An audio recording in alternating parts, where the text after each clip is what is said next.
Hello guys. जैसा कि आप देख रहे हो थंबनेल में आपने देखा होगा कि हम गूगल सर्च कंसोल के अंदर अपनी वेबसाइट को रैंक किस प्रकार कराएं। तो उसके बारे के अंदर सबसे पहले हमें अपनी वेबसाइट के ऊपर जाना होगा, क्योंकि जो यूआरएल है वो वेबसाइट का होगा, ना कि हमारा अपना होगा। ठीक है, तो अब मैं चलो अपनी वेबसाइट के ऊपर जाता हूँ और फिर मैं आपको ये बताऊंगा कि अपना जो यूआरएल है, अपनी जो वेबसाइट है, उसको रैंक किस प्रकार कराए गूगल सर्च कंसोल के अंदर। ठीक है, इससे पहले मैं आपको एक बात और बता देना चाहता हूँ कि यदि आपने गूगल सर्च कंसोल के अंदर अपने अकाउंट को गूगल सर्च कंसोल के अंदर यदि आपने अपने अकाउंट को रजिस्टर, मतलब अपनी जो वेबसाइट को उसको रजिस्टर नहीं किया है, तो पहले रजिस्टर कर ले। और रजिस्टर करने का भी मैं तरीका आपको बता दे रहा हूँ। ये तो खुल गई मेरी वेबसाइट। ठीक, यहाँ से तो मैं उठाऊँगा अपने यूआरएल। अच्छा, दूसरी बात मैं आपको एक चीज़ और दिखा देना चाह रहा हूँ कि सर्च कंसोल, और आप यहाँ पर सिंपल सर्च कंसोल जैसे ही लिखोगे, SERCH सर्च कंसोल, CON, देखो नीचे ही आ गया सर्च कंसोल। ठीक है, जैसे ही सर्च कंसोल आप लिख के सर्च करोगे तो सीधा पहली जो विंडो है यही आपकी है, search console, search.google.com, Google search console tool. इसके ऊपर जैसे ही आप क्लिक करोगे तो एक नई वेबसाइट खुल जाएगी, जैसा कि साइड के अंदर दिखा रखा है। और गूगल खोज कंसोल, सर्च कंसोल, खोज कंसोल, ये नीचे भी लिखा हुआ है, improve your performance on Google search console. ठीक, इस प्रकार की ये नई विंडो खुल के आपके सामने आ जाएगी। ठीक है, और अब आपने करना क्या है, ये तो काफ़ी सारी इसके बारे के अंदर बता रखा है। Get your content on Google, get alert on fix your website, मतलब इशू जो होते हैं वो फिक्स करने के लिए भी है। Understand your Google search. ठीक है, ये मतलब इसके बारे के अंदर थोड़ा सा बता रखा है। बाकी स्टार्ट नाउ, सीधा सिंपल स्टार्ट नाउ पर क्लिक करना है। ये नीचे स्टार्ट नाउ, इसके ऊपर जैसे ही आप क्लिक करोगे तो गूगल सर्च कंसोल खुल जाएगा। जैसा कि मेरी वेबसाइट इसके अंदर रजिस्टर्ड है फ़िलहाल, तो मेरे को रजिस्टर करने की तो कोई आवश्यकता नहीं है। सबसे पहले आपने अपनी वेबसाइट को रजिस्टर करना है। यहाँ पर देखो 21 टोटल वेब सर्च, ये देखो जी मेरी वेबसाइट का रनिंग चल रहा है। ये गूगल सर्च कंसोल यहाँ पर दिखा रहा है। ठीक है, देख सकते हो आप, पेज इंडेक्सिंग इंडेक्स हो चुके हैं और आपने भी पेज इंडेक्स कराने हैं। ठीक, अच्छा मैं आपको बता देता हूँ, यहाँ पर क्लिक करना है और ऐड प्रॉपर्टी, सिंपल आपने ऐड प्रॉपर्टी पे क्लिक कर देना है। आपने अपनी वेबसाइट को ऐड कराना है, तो यहाँ पर आप अपना यूआरएल डालोगे, बिगर HTTPS डाल के। देखो, ऑल यूआरएल अक्रॉस HTTPS। ठीक है, आपने www भी नहीं डाल लगाना है। ठीक है, ये ऑटोमेटिकली ही लेगा कि आपकी वेबसाइट के ऊपर SSL सर्टिफिकेट लग रही है या नहीं लग रही है। ये Google search console automatically search करके बताएगा। और जैसे ही आप अपने यहाँ पर यूआरएल डाल के यहाँ पर कंटिन्यू करोगे, वो आपकी वेबसाइट को रजिस्टर करने के लिए आगे बढ़ा देगा। और आगे बढ़ाएगा क्या, आगे का परफॉर्मेंस मैं आपको अभी फ़िलहाल कैसे बताऊं, क्योंकि मेरी जो वेबसाइट है वो तो रजिस्टर है। अब मैं दूसरी वेबसाइट कहाँ से लेके आऊँ। ठीक है, वो सिंपल है। वैसे ही वो आपसे बोलेगा, एक टैग देगा और उस टैग को आपने डाल देना है अपनी वेबसाइट के वेबसाइट के अंदर, फोल्डर के अंदर जो फोल्डर ऑप्शन होता है उसके अंदर डाल देना है। वो भी मैं दिखा दूंगा कहाँ पर डालनी है आपने। चलो मैं दिखाई देता हूँ पहले। ठीक है, सिंपल आपने अपनी वेबसाइट खोलनी है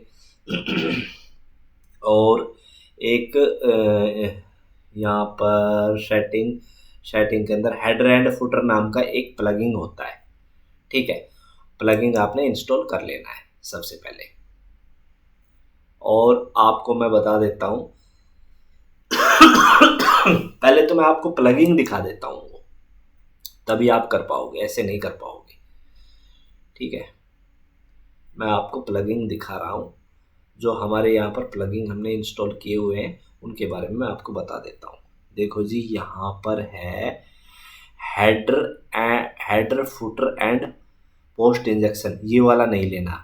header footer code manager, header footer code manager ये लेना आपने। देखो जी कई प्रकार के Elementor header as footer builder भी है, हेडर फुटर कोड मैनेजर ये वाला आपने ले लेना है, ठीक है।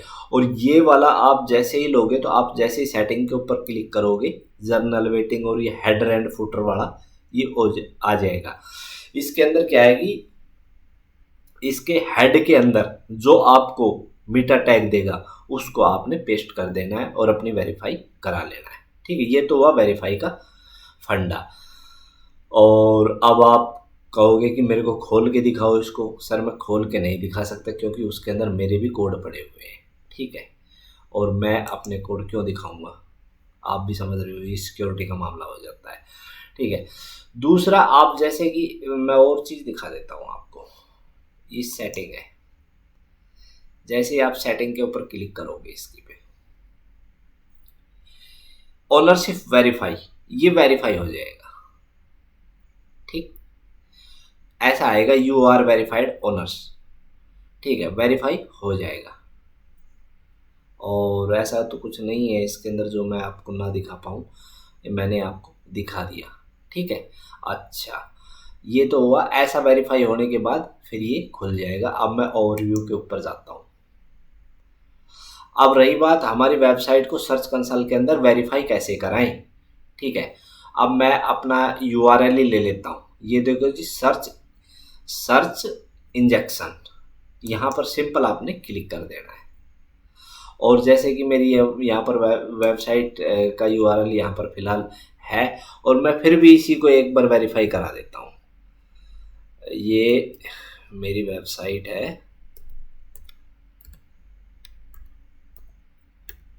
मैं वेबसाइट पे काम नहीं करता, वैसे बहुत कम काम करता हूँ मैं। इसको देखो ऐसे आएगा यूआरएल नोट प्रॉपर्टी। अरे भाई साहब प्रॉपर्टी तो यही है, और कौन सी प्रॉपर्टी दूँ मैं।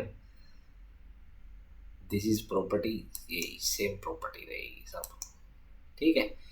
और ये प्रॉपर्टी मैंने दे दी और ये दिक्कत कर रहा है थोड़ी सी। मैं चलो एक यूआरएल ले लेता हूँ यहाँ से। मैं गया पोस्ट के अंदर और पोस्ट के अंदर जाके मैं एक यूआरएल लेता हूँ। यूआरएल मैं पब्लिश पोस्ट के अंदर जाऊँगा, दुनिया भर की आ गई। पब्लिश पोस्ट के अंदर जाऊँगा और पब्लिश पोस्ट के अंदर जाके मैं एक यूआरएल ले लेता हूँ। मान के चलो मैं ये यूआरएल ले लेता हूँ। इस पोस्ट को खोलता हूँ मैं और खोलने के बाद इसका जो यूआरएल है उसको मैं उठाऊंगा और फिर मैं आपको सर्च कंसोल के अंदर वेरीफाई करा के दिखाऊंगा कि अपनी वेबसाइट की जो यूआरएल है उसको हम किस प्रकार गूगल सर्च कंसोल के अंदर डालें। ये भी सांग हो गया। चलो यहाँ पर इसने यूआरएल दे दिया मेरे को। चलो मेरे पास एक यूआरएल तो आया, ये लो जी, मैंने ये यूआरएल ले लिया। ये आना तो दूसरे हिसाब से था लेकिन ये गूगल एपीआई के थ्रू आ गया, ठीक है। मैंने एपीआई लगा रखी है इसके अंदर ताकि मेरा जो वो है वो आसानी से वेरीफाई हो पाए। ये वाला यूआरएल मैंने इसको वेरीफाई कराना है। Data for Google indexing index हो रहा है, ठीक है। अब ये इंडेक्स होके क्या कहेगा, ऑलरेडी इंडेक्स है। ये एएमपी के अंदर भी है, नॉन क्रिटिकल इशू डिटेक्ट, ठीक है। किसी प्रकार का कोई भी डिटेक्ट नहीं है और मोबाइल यूटिलिटी भी बढ़िया है इसकी। और ये फिर आपका यहाँ पर ये नहीं आएगा, आपका तो डज नॉट गूगल ऐसा कुछ लिखा आएगा, ठीक है। मतलब वेरीफाई नहीं है आपका। आपने रिक्वेस्ट इंडेक्सिंग सिंपल ऐसे कर देना। मैं दोबारा कर देता हूँ इसको, request indexing test for live URL can be indexed, ठीक है। इस प्रकार आपने इसको इंडेक्स करना है। देखो जी कुछ समय लेगा, समय लेता है ये कन्फर्म है, कुछ समय लगा। मेरा तो वेरीफाई है फिर भी इसको एक बार इंडेक्स करा देगा और कुछ नहीं है, ठीक है।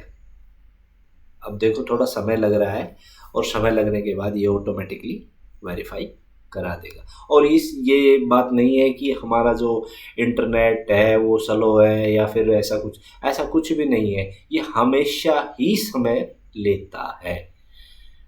ठीक है जी। और अब ये होने वाला है सबमिट रिक्वेस्ट, ऐसे इस प्रकार आएगा। ठीक है, इंडेक्स रिक्वेस्टेड। अच्छा, गो इट, अब आप इसको गो इट करोगे। अच्छा, आप एक देखो इंडेक्सिंग रिक्वेस्टेड, मतलब आपकी रिक्वेस्ट पहुंच चुकी है इंडेक्स के लिए। टेस्ट लाइव यूआरएल, आप टेस्ट कर सकते हो इसको, टेस्ट लाइव यूआरएल। आपने इसको एक बार क्लिक करके देख लेना है कि हमारा जो यूआरएल है वो टेस्ट करके देखे कि इंडेक्स है या नहीं है। सेम दिखाएगा, इसके अंदर भी थोड़ा समय लगेगा। आपने अपनी जितनी भी वेबसाइट के अंदर जो भी जितनी भी पोस्ट डाली है, आपकी जितनी भी पोस्ट है सबके यूआरएल को एक नोटपैड के अंदर या फिर एक्सेल के अंदर या फिर वर्ड पैड के अंदर आपने सभी यूआरएल को इकट्ठा कर लेना है। और इकट्ठा करने के बाद ये जी आ गया, ये सेम दिखाएगा। मुझे पता है क्योंकि ये है ही वेरीफाई, वेरीफाई है तो फिर वेरीफाई दिखाएगा। और फिर बारी बारी से यहाँ पर डालना है और अपनी वेबसाइट के जितने भी यूआरएल है सबको आपने इंडेक्स करा देना है। यहाँ से इंडेक्सिंग होती है। ठीक है साहब। और परफॉर्मेंस देखेंगे हम अपनी। चलो परफॉर्मेंस देख लेते हैं। भाई परफॉर्मेंस दिखा दे मेरे को। मैं ज़्यादा वेबसाइट के अंदर काम ही नहीं करता कभी भी। 21 क्लिक है, 2.4K का यूआरएल है। CTR देखें तो 0.9 की CTR है। एवरेज पोजीशन 56.3 की है। चलो मैं इनको सेट करके देखता हूँ। रनिंग में तो है वेबसाइट, ऐसी बात तो नहीं है। अब इस चीज़ के, इस वेबसाइट के अंदर एक चीज़ और देखने की मैं आपको बताना चाहूँगा कि इसके अंदर बाउंस रेट नहीं दिखा रहा अभी फ़िलहाल। बाउंस रेट और दिखाना चाहिए, वो कहाँ दिखाएगा। चलो मैं उसको भी आपको दिखाऊंगा कि बाउंस रेट आएगा एक जगह। और ये तो देखो जी, ये क्या है वैसे, पीली वाली जो एवरेज पोजीशन तो एज ए बढ़ती ही जा रही है। पोजीशन 9 पॉइंट पोजीशन मतलब ये जो मेरी वेबसाइट जैसे वर्किंग के अंदर ज़्यादा आ रही है तो पोजीशन ज़्यादा बढ़ रही है। ठीक है, 21 क्लिक है, टोटल इम्प्रेशन 2.4K है।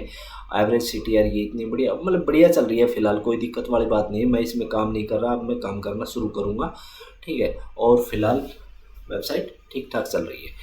ठीक है, इसका कोई दिक्कत वाली बात नहीं है। एवरेज 3 मंथ की दिखा रहा है डाटा, लास्ट 3 मंथ का उठा रखा है इसने। और 3 मंथ के अंदर जैसे नई वेबसाइट है तो इतनी भी परफॉर्मेंस आ रही है ना, तो बिगर काम करे तो मैं कह रहा हूँ कि बहुत बढ़िया परफॉर्मेंस है। आपकी भी वेबसाइट और इस प्रकार की कोई परफॉर्मेंस है तो बढ़िया परफॉर्मेंस है। लेकिन मैं ये एक बात ज़रूर कहूँगा कि आप काम करना शुरू करें। ठीक है। अच्छा, आप सीख गए होंगे कि हमें इंडेक्सिंग कैसे करानी है। इंडेक्सिंग कराने के लिए सबसे पहले अपने यूआरएल को सर्च कंसोल के अंदर डालने के लिए सबसे पहले अपनी वेबसाइट को वेरीफाई कराना होगा।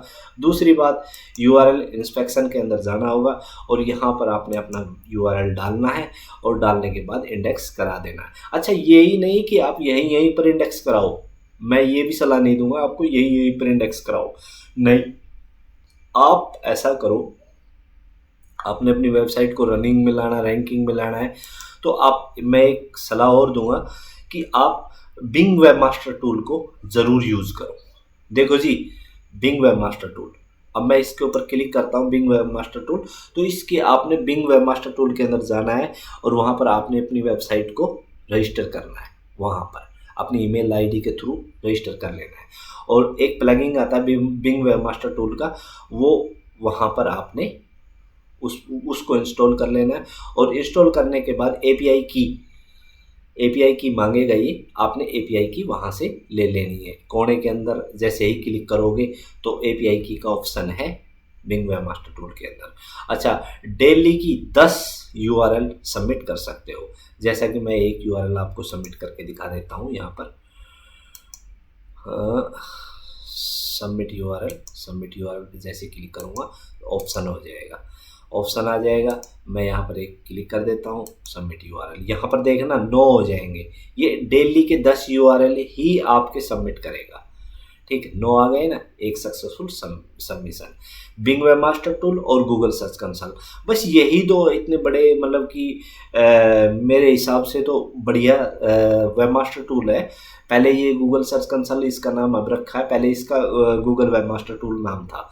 ठीक है, इस प्रकार आप अपनी देखो जी, यहाँ पर 10 अक्टूबर को मैंने एक URL सक्सेसफुल इंडेक्स करा दिया यहाँ पर। इस प्रकार आप अपनी वेबसाइट को सर्च कंसोल के अंदर इंडेक्स करा सकते हो। और मेरे हिसाब से आपकी समझ में आ गया होगा, बिंग वेबमास्टर टूल का एक एप्लीकेशन होती है, जैसे कि ऐप प्लगिंग, आपने प्लगिंग उसको डाल लेना। जैसे देखो मैं उसको भी दिखा देता हूँ आपको, बिंग वेबमास्टर टूल कहाँ पर और कैसे मिलेगा। इंस्टॉल प्लगिंग के अंदर जैसे जाएंगे तो यहाँ पर आपको बिंग, ये रहा जी, Bing webmaster tool URL submission. ठीक है, इस प्रकार इसके आपको डाल लेना है। ठीक है, आप समझ गए होंगे, नहीं समझे तो मैं और बताऊं। यहाँ पर आपने सिंपल ऐड न्यू पे क्लिक करना है। ऐड न्यू पे जैसे क्लिक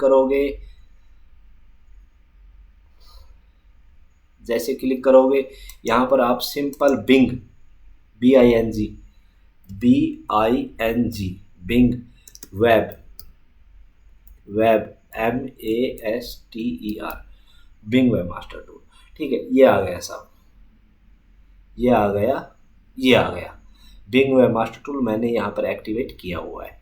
ठीक है सर, आप भी यहाँ पर बिंग वेबमास्टर टूल को एक्टिवेट कर सकते हो और अपनी वेबसाइट को रैंक करा सकते हो। यदि आपने मेरा वीडियो अच्छा लगा, देखो जी मैंने तो रैंकिंग के बारे में बताया कि आप अपनी वेबसाइट को किस प्रकार फॉलो कर सकते हो।